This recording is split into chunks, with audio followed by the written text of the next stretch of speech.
And you've got to practice these things at home, because if you do not, you think that you're going to take that weak-minded, weak-voiced self out into the real world when you really need it, when your assailant is trying to take you over? No, it's not going to happen. We practice, train how we fight.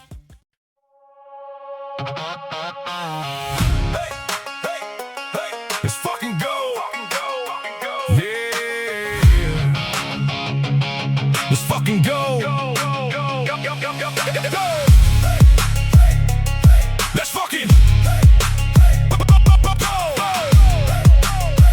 yeah. Boots hit the ground and the mission gets real. We don't flinch, we don't fold, we don't care how you feel. We carry the weight, most never know. Turn chaos to order like it's part of the show. Most people think a faster draw comes from more reps, but the real thing killing your draw speed is hesitation. That's right, hesitation. And hesitation starts way before your hand even moves to hit that firearm. Let's get into today's episode. All right, 2 years ago, one of my students called me after a real incident. He was at a gas station and a guy was approaching him fast, covered all in dark, his hoodie up, hands in his hoodies. He came up rapidly, but he was just asking for money. But my student had trained his draw hundreds of times, right? Getting on point, getting on target. But in that moment, he froze. Not because he couldn't draw. He was excellent at drawing, but because he never trained on what to say. His mind went blank. And then his hands went blank. And let me tell you, that freeze my student has a name: lack of assertiveness. It's not aggression. It's not recklessness. It's assertiveness. And that means being deliberate and being committed and in control with your voice and your gun. Today, I'm going to go over some drills. I'm going to show you how to fix that freeze using these exact drills I gave him after that night. And by the end of this video, your voice and your draw are going to work as one unit. And I'm going to finish that story because something else happened at the end, and it's going to surprise you. So why did he freeze? So here's what happened at that gas station that night. He saw the threat. He knew he might need his gun, but he had no words. And because he had no words, his brain never fully made the decision to act. His hands started to move, but then they stopped. And then they started, and then they stopped. That's what's called a fumble. That's what happens when you practice step 3, which is the draw, in total silence. And that's where most of us live here at the range. Step 3, we practice that draw, getting on target, breathing techniques, finger on the trigger, stance, all of that. But when you practice step 3, the draw in total silence, you forget about what happens in the real world. In a real fight, there's an assertiveness ladder. Step 1 is presence. You look aware. Step 2 is your voice. Clear commands. Step 3, that's the draw. Only if step 1 and 2 fail. Now, he tried to skip step 2, and you cannot skip step 2. Now, these are the words that are going to break that freeze. I asked him later on, I said, what did you want to say to that guy? Did you have anything you wanted to say? And he said, yeah, I wanted to tell him to stop, to back up, and to leave me alone. I said, well, that's perfect, man. That's your script, and that's what we're going to work with. Look, assertiveness, verbalization has 3 rules: loud, simple, and repeatable. Weak, that kind of sounds like, hey, man, hey, stop, or please, or don't. That sounds like a question, not a demand. And that kind of shit is going to get you killed. Assertive sounds more like this: yo, stop, back up. Yo, I'm giving you one more chance, back the fuck up. Hey, stop. That's low. It's from your diaphragm and it commands presence. Your homework right now, I want you to pick 2 commands. Mine are going to be stop, don't move, and back up. Leave me alone. You won't have time to be fucking Shakespeare in the park under stress. So pick 2 or 3 of these and we're going to practice with that. We're going to roll with that. But those are going to be the key words that you're going to use under stress. And we have to train how we fight. We do not rise to the occasion. We fall back on our training. And after that call, here's how we rebuilt his draw. Drill 1, command, then draw. This fixes the gas station freeze. You're going to shout your command full volume before your hand moves. No command, no draw. What we're doing is we're programming your brain. Decision in the mouth, then action in the hands. See, that student ran this 20 times a night. And the next time he was approached, those words came out with a command presence. All right, drill 2, non-compliant draw. What if that guy kept coming after back up? That's the drill. Give your command. If the threat takes one step, your command again while you draw to retention. We train voice and gun together because in real life, they happen together. All right, everybody, today we're not talking about how fast we can draw, our breath, our finger control. We're not talking about our stance. We're not talking about all that. There are plenty of other channels that you can go check out on how to get proficient on those things. What I'm talking about today is what happens way before any of that shit even comes to play. We come to the range, we practice, we train to get on point.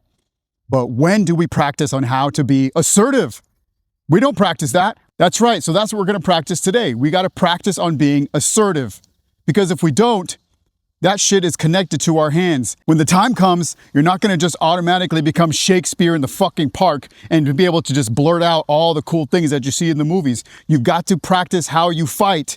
We train how you fight, even in your words, even in your assertiveness. Because if you do not, when the time comes, you're going to fumble rooski. Oh, wait, so, that's right. You don't want that shit. You don't want to be fumbling. You want to be assertive. So we're going to pick some key phrases that you're going to use and that you're going to practice with.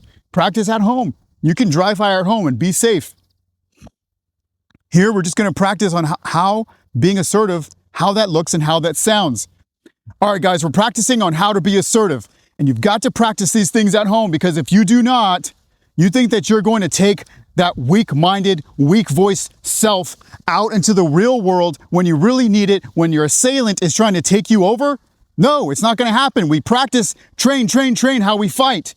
So we want to train our voice to be assertive. No, hey, stop. We want to practice that. Practice at home. Practice at the range. And don't fucking worry about who's looking or who's listening. It doesn't matter. This is your life that we're training for, not theirs. You're training for the real world shit. And let them try and continue getting that trigger pull. Who gives a shit if you can't actually pull the trigger when the time comes? Now, when you're trying to be assertive, you want to pick 2 or 3 phrases that you're going to use. Most likely it's going to be, yo, stop. Or hey, stop. And I want you to use your big boy voice or your big girl voice. You remember mom? You remember dad? When he had to get on your ass? You did learn that. We all learned that shit. So we got to pull that out and we're going to have to use it. So practice that. We're trying to practice. We want to be assertive. We want to be loud. Hey, ho, stop, ho. That is how we do that. Assertive. Be assertive. So when the time comes, that assertiveness is going to connect with your motor skills. And if you ever happen to have a fumble, if you're fumbling around over here, you're going to continue saying those words. Yo, stop, halt. And it can be any word you want. I want you to be serious and I want you to take things serious. So practice serious because you're going to fall back on your training. And if you're not training for this, you're going to fumble. Hey, please. Fuck that please shit. You need to be assertive and you need to give a command. A command does not have a question mark at the end of it. Say stop. Halt. Don't move. Back it up. Hey. Whoa, hey. You've got to practice and train. Train your motor skills and train your voice, your big voice, your assertive voice. Because when things happen in the real world and your heightened tensions, heightened stress, your hands are going to be flailing. Remember, if you're pulling your draw from a concealed and carry, we're going to have to continue to keep that hand on our shirt, on our body. So when we pull up, we join here. We still are continuing to be on point. Okay. Don't forget your fundamentals. Those are your fundamentals when it comes to your conceal and carry. Now, if you're not concealing and carrying and you're just outside the waistband carrying, that's different. Your constitutional carry is different. When we say, hey, hey, stop. Whoa, hey. And if they don't stop, then that second assertive stop is going to happen. But now it's going to happen. It's going to be, whoa. Hey, I told you to stop. Don't come closer. Halt. Whoo. Practice that. Get that wolf voice out. Whoo. Practice at home. Whoo. ho, ho, stop. Hey, hey. And then that second phase comes out, ho, ho. Reveal, time to draw. If that's not happening, then it's time. It's time to go full red alert. Boom. Join here. Boom.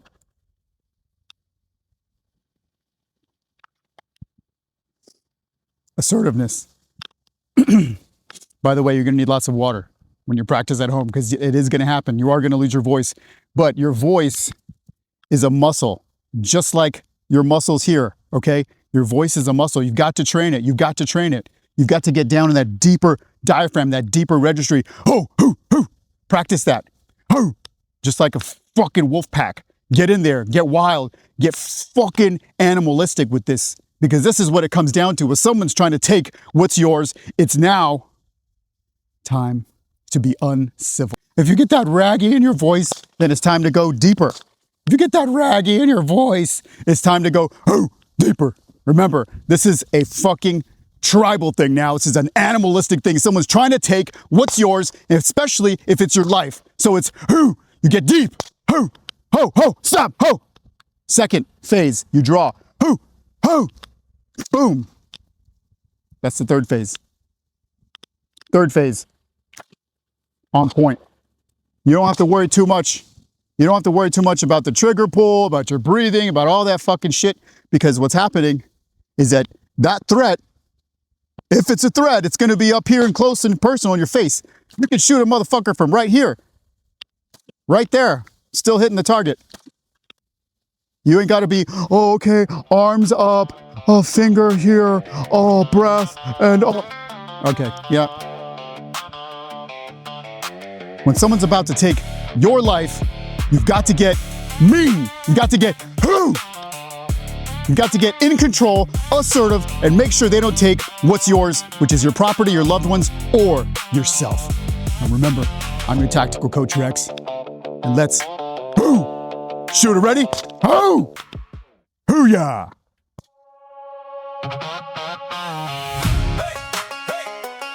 Let's fucking go. Yeah. Let's fucking go. Let's fucking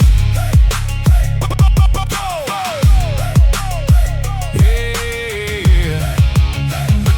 Boots hit the ground and the mission gets real. We don't flinch, we don't fall, we don't care how you feel.